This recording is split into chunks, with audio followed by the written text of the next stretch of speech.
So we're going to learn a little bit about platooning, and I have with me Butch Winters, and he is with Peloton.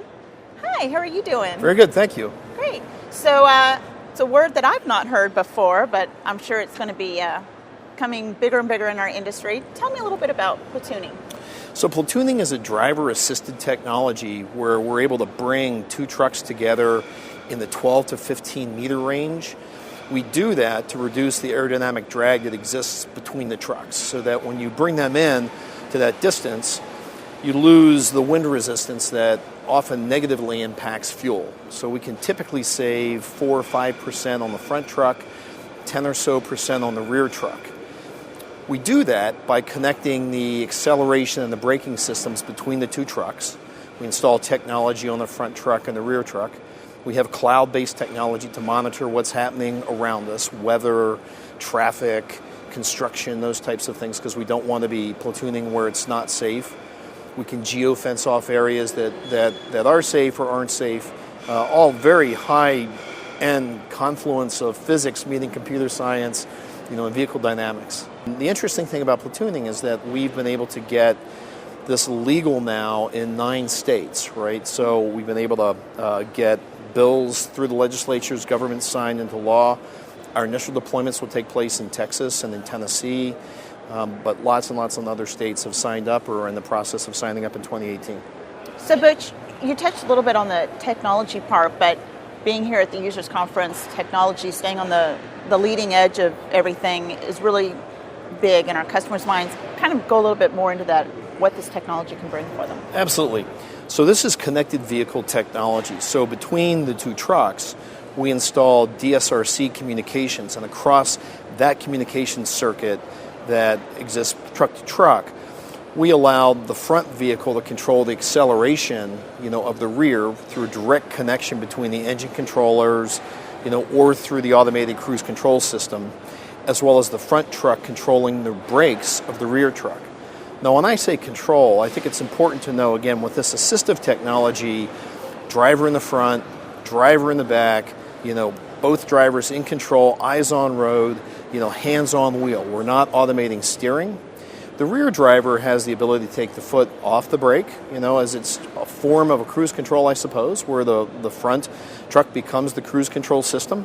But at any point in time, either driver can break that platoon for safety. The other thing that's interesting is that the connection not only exists between the two trucks via DSRC, but up to the cloud as well. So we maintain a network operations center. We talk to that via 4G LTE communications. We breadcrumb data up and down to and from the cloud. What that NOC is designed to do is to make sure that trucks only platoon in places where it's safe and in manners in which it's safe. And so what I mean by that is physics would kind of dictate that you put the truck with a better stopping profile in the rear. Well, we know that because our technology is doing mass estimation on the roll. We know the technology that exists within each truck, so we can calculate who has the faster stopping distance and put that truck in the rear. Something very unique to our technology. The other thing that does is if we see, weather alerts or traffic alerts or construction alerts, those types of things, we can immediately either adjust the gap on the platoon or cease it altogether. Like I said, geofence off, because we don't deem it as being a safe place to platoon. But I want to stress, right, this is drivers in control, not fully autonomous, out on the future with the driver going to sleep. Absolutely, both drivers are engaged at all times. Obviously, Butch, there are benefits with the fuel and the tracking some of that data. What other benefits for back office maybe? Absolutely. So a number of things. So our initial use cases are for fleets maybe in a private or dedicated lane in support of a big customer, say a big home improvement store. Maybe they pick up 50, 100 loads a week from a intermodal facility and roll it out to DC. Well, that takes place all within a single fleet, right? As we look at the market, the opportunity for cross-fleet, inter-fleet platooning is huge.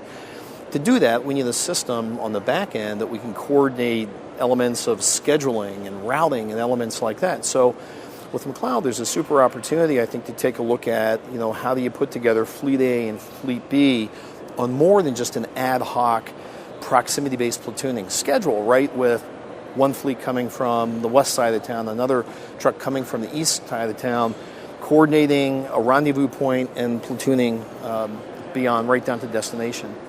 Additionally, there are all types of information that we'll want to know that come from the back office. Scheduling, driver profiles, parameters about the trucks, right? Maintenance schedules, things like that, right? They're very, very important. So tight integration through our cloud is very, very important. We open APIs into our cloud. Technology like McLeod can push the information right in or pull it right back from us. So we see great strategic fit with what you guys are doing.